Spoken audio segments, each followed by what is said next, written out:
alimlərdən birisinin çox övlad sahibidir. Onların hamısı salih idi. 11 evladı var idi.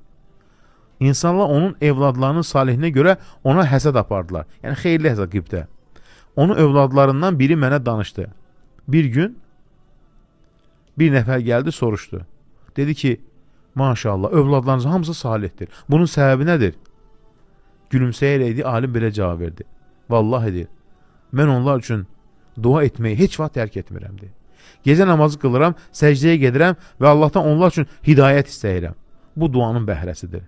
İnsan övladlar üçün daha çox dua etməlidir. Allah Taala'ya yalvarıb dua etməyə davam etməlidir. Ola bilsin ki, Allah Taala onların hidayətə yönətsin, bol ruzi, gözəl evlad etsin. Yəni dilindən düşürmə. Həmçinin başqalarının da evladları üçün dua elə.